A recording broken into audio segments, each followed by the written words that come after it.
And so as is the tradition here, we have stewardship moments where people come forward and speak a little bit about what the church means to them and what stewardship means to them. On a Sunday such as this, when all of our children are gathered before us, it is pretty easy to remember how important this place is to us and to our families. But I would like to invite our Stewardship Chair for the next year at least to come forward. Kathleen Dunlop, please come and share a word.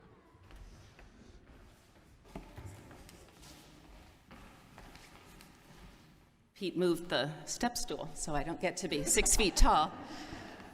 We believe in our children. Yes, we do, right? Isn't this a wonderful service?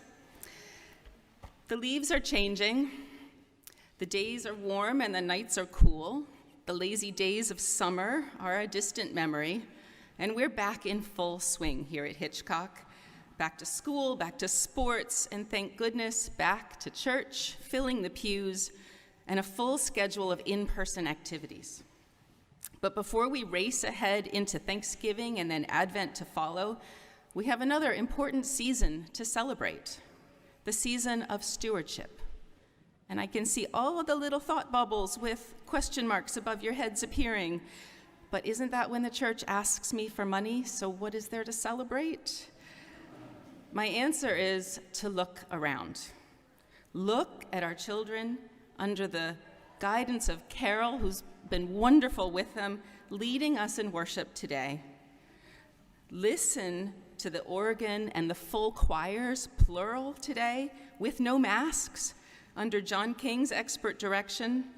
Feel the energy, not just of the children, but of our clergy as they challenge our hearts and our minds with their preaching of the gospel and galvanize us to learn, pray, and act on issues that are important to us as Presbyterians.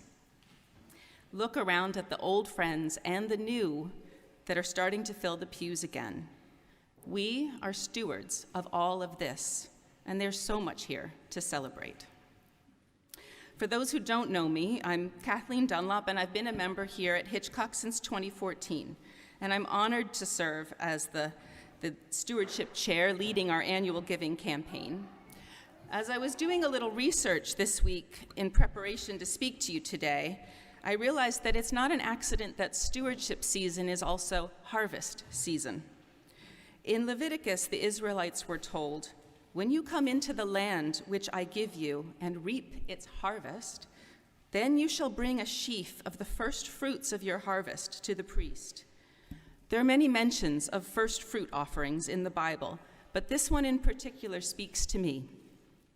The land I will give you reminds us that the land comes from God. Even if we are no longer farmers, all that we have and all that we are comes from God.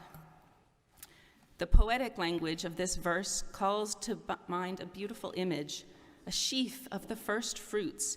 Maybe it's a sheaf of golden wheat, the product of hard and honest work, someone's pride and joy dedicated to God. That feels a little different from scanning a QR code or opening my Venmo app on my iPhone on Sunday morning. It feels like a spiritual practice. And finally, the idea of first fruits is abundant. It's only the first of the fruit. There will be many more to follow. In fact, the word for first fruits in Hebrew is bikunim, and it can also be translated as promise to come. If I give what I can and you give what you can, our time, our labor, our abundance, think of all the promises that we could make come true. During the pandemic, I learned many things. As my world was reduced to 5 people within 4 walls, all day, every day, all activities canceled and only Zoom church to look forward to on Sundays, I got some perspective. The noise of the outside world faded. Wants and desires that used to feel urgent were suddenly sort of beside the point. And I learned that my family had everything we really needed. We had enough, and we had enough to share. Life may have returned to a lot closer to normal, but I'm trying to hold on to that perspective. We still have enough, and enough to share.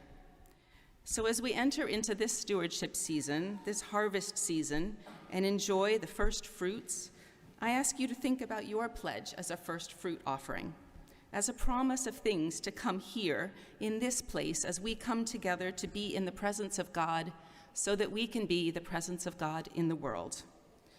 Hitchcock is more and more out in the world trying to be the presence of God.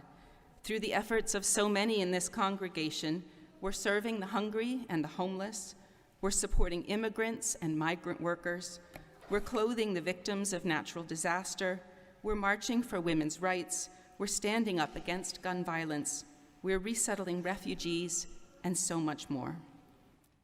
There's another Hebrew phrase that I've learned from our friends at Kolami. It's tikkun olam, and Catherine mentioned the English in her sermon today, repairing the world or healing the world.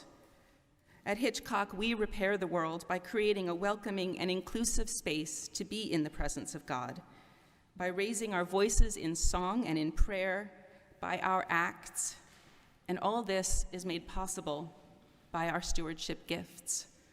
The world needs repair right now. The world needs our first fruits. Thank you.